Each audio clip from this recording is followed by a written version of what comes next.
ओम इस श्री चंडी कवच के ब्रह्मा ऋषि अनुपर्त छंद चामुंडा देवता अंगन्यास में कही गई मातृकाएं बीज दिग्बंध देवता तत्व हैं। श्री जगदम्बा की प्रीति के लिए सब सती के पाठांग भूत जप में इसका विनियोग किया जाता है। ओम चंडिका देवी को नमस्कार है। मार्कंडेय जी ने कहा, पितामह जो इस संसार में परम गोपनीय तथा मनुष्यों का सब प्रकार से रक्षा करने वाला और जो अब तक आपने दूसरे किसी के सामने प्रकट नहीं किया, ऐसा कोई साधन मुझे बताइए। ब्रह्मा जी बोले, ब्राह्मण, ऐसा साधन तो एक देवी का कवच ही है जो गोपनीय से भी परम गोपनीय, पवित्र तथा संपूर्ण प्राणियों का उपकार करने वाला है। महामुने उसे श्रवण करो। देवी की 9 मूर्तियां हैं जिन्हें नवदुर्गा कहते हैं। उनमें पृथक पृथक नाम बतलाए जाते हैं। प्रथम नाम शैलपुत्री है, दूसरी मूर्ति का नाम ब्रह्मचारिणी है, तीसरी स्वस्वरूप चंद्र घंटा के नाम से प्रसिद्ध हैं और चौथी मूर्ति को कुष्मंडा कहते हैं। पांचवी दुर्गा का नाम स्कंद माता है। देवी की छठे रूप को कात्यायनी कहते हैं। सातवां कालरात्रि और आठवां स्वरूप महागौरी के नाम से प्रसिद्ध हैं। नवी दुर्गा का नाम सिद्धिदात्री है।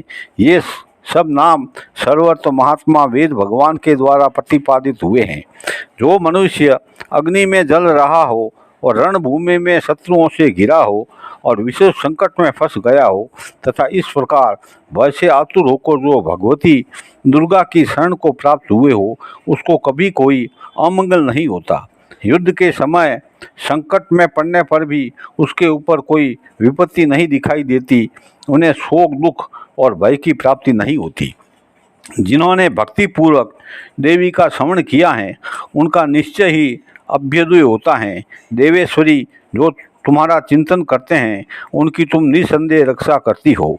चामुंडा देवी प्रेत पर आरूढ़ होती हैं, वाराही भैंस पर सवारी करती हैं, ऐन्द्री का वाहन ऐरावत आती हैं और वैष्णवी देवी गुरुड़ पर ही आसन जमाती हैं। महेश्वरी वृषभ पर आरूढ़ होती हैं और कौमारी का वाहन मयूर हैं और भगवान विष्णु की प्रीतमा लक्ष्मी देवी कमल के आसन पर विराजमान हैं और हाथों में कमल धारण किए हुए हैं।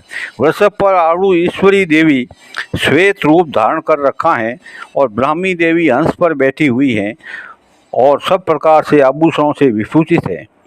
इस प्रकार ये सब माताएं सब प्रकार से योग शक्तियों से संपन्न हैं। इनके सिवाय और भी बहुत सी देवियां हैं जो अनेक प्रकार से आभूषणों से शोभा से युक्त तथा नाना प्रकार से रत्नों से सुशोभित हैं। ये संपूर्ण देवियां क्रोध से भरी हुई हैं और भक्तों की रक्षा के लिए रथ पर बैठी दिखाई देती हैं। ये शंकर, चक्र, गदा, शक्ति, हल और मूसल, खेतक और तोमर, परशु और पाश, कुंत और त्रिशूल एवं उत्तम सारंग, धनुष आदि अस्त्र शस्त्र अपने हाथों में धारण किए रखती हैं। दैत्यों के शरीर का नाश करना और भक्तों को अभय दान देना और देवताओं का कल्याण करना, यही उनके शस्त्र धारण करने का उद्देश्य है। कवच आरंभ करने से पहले इस प्रकार प्रार्थना करनी चाहिए। महान रौद्र रूप, अत्यंत घोर पराक्रम और महान बल और महान उत्साह वाली देवी, तुम महान भय का नाश करने वाली हो, तुम्हें नमस्कार है। तुम्हारी ओर देखना भी कठिन है। शत्रुओं का भय बढ़ाने वाली जगदम्बिके, मेरी रक्षा करो। पूर्व दिशा में ऐन्द्री इंद्र शक्ति मेरी रक्षा करें और अग्निकोण में अग्नि शक्ति, दक्षिणी दिशा में वाराही तथा नैऋत्य कोण में खड्गधारिणी मेरी रक्षा करें। पश्चिम दिशा में वारुणी और वायव्य कोण में मृग पर सवारी करने वाली देवी मेरी रक्षा करे। उत्तर दिशा में कौमारी और ईशान कोण में शूलधारिणी देवी रक्षा करें। ब्रह्माणी, तुम ऊपर की ओर से मेरी रक्षा करो और वैष्णवी नीचे की ओर से मेरी रक्षा करें। इस प्रकार सबको अपना वाहन बनाने वाली चामुंडा देवी दसों दिशाओं में मेरी रक्षा करें। जया आगे से और विजया पीछे की ओर से मेरी रक्षा करें। वाम भाग में अजिता तथा दक्षिणी भाग में अपराजिता रक्षा करें।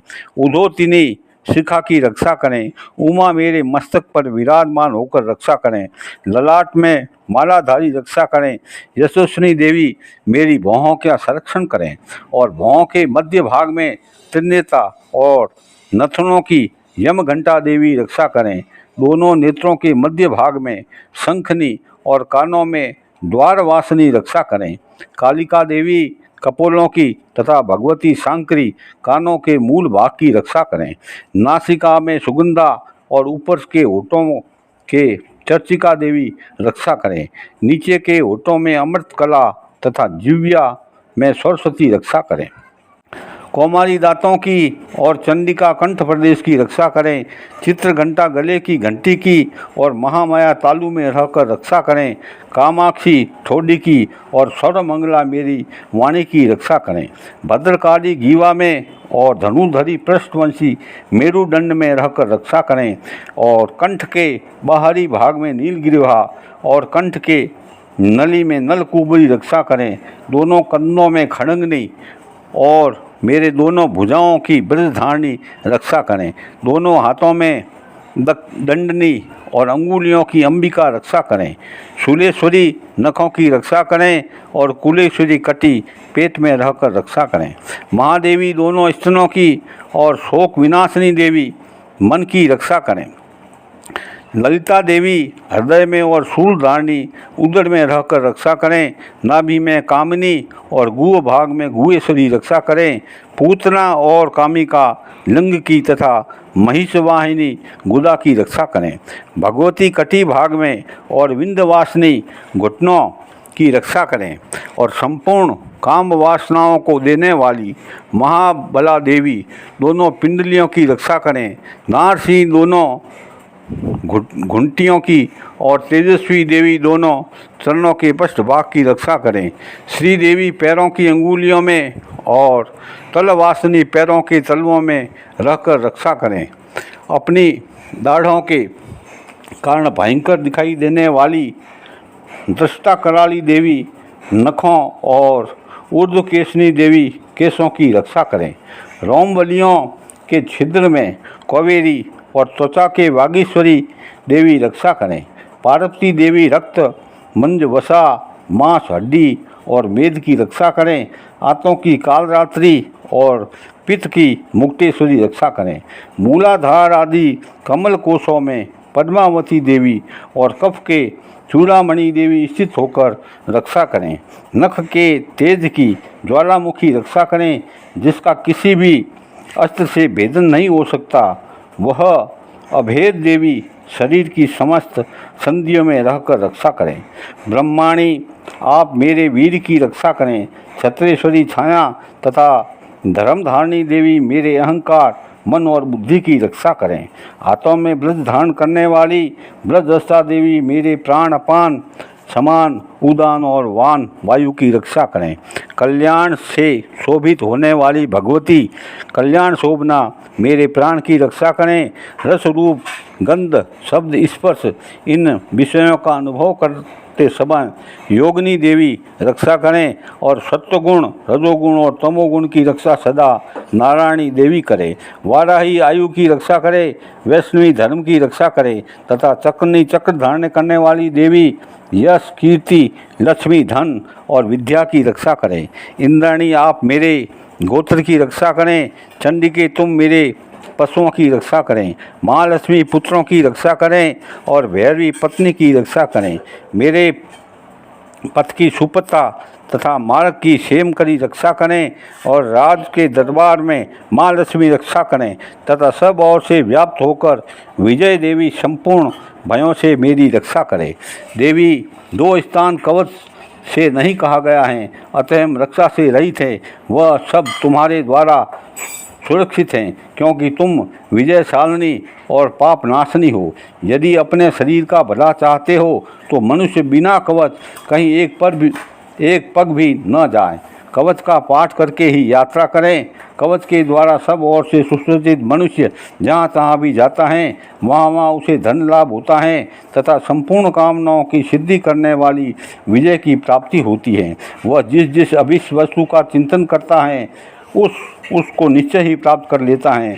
वह पुरुष इस पृथ्वी पर तुलना रहित महान ऐश्वर्य भोगी होता है और कवच से सुरक्षित मनुष्य निर्भय हो जाता है। युद्ध में उसकी पराजय नहीं होती तथा वह तीनों लोकों में पूजनीय होता है। देवी का यह कवच देवताओं के लिए दुर्लभ है।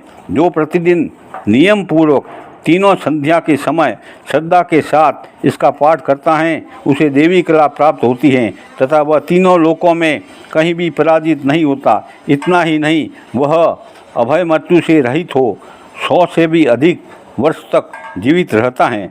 मकरी, चेचक, कोढ़ आदि उसकी संपूर्ण व्याधि नष्ट हो जाती हैं और कनेर, भांग, अफीम, धतूरे आदि का स्तारम विष, सांप बिच्छू आदि के काटने से चढ़ा हुआ जंगम विष तथा अहिफेन और तेल के संयोग आदि से बनने वाला कृत्रिम विष भी सभी प्रकार के विष दूर हो जाते हैं, उसका कोई असर नहीं होता। इस प्रकार मरण मोहन आदि जितने भी अभिचारिक प्रयोग होते हैं तथा इस प्रकार के जितने मंत्र यंत्र होते हैं वे सब इस कवच के हृदय में धारण कर लेने पर वह मनुष्य को देखते ही नष्ट हो जाते हैं।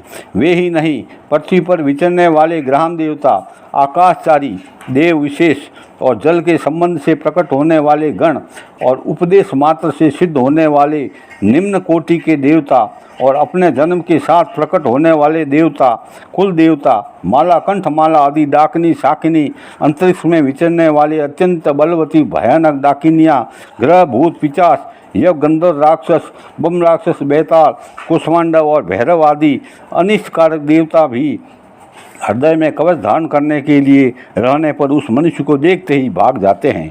कवचधारी पुरुष को राजा से सम्मान वृद्धि प्राप्त होती है। वह कवच मनुष्य के तेज की वृद्धि करने वाला और उत्तम है। कवच का पाठ करने वाला पुरुष अपनी कीर्ति से विभूषित भूतल पर अपने सूर्य के साथ साथ बुद्धि को प्राप्त होता है। जो पहले कवच का पाठ करके उसके बाद में सप्तशती चंडी का पाठ करता है उसकी जब तक वन पर्वत और काननों सहित यह पृथ्वी टिकी रहती है तब तक वह पुत्र पौत्र आदि संतान परंपरा बनी रहती है।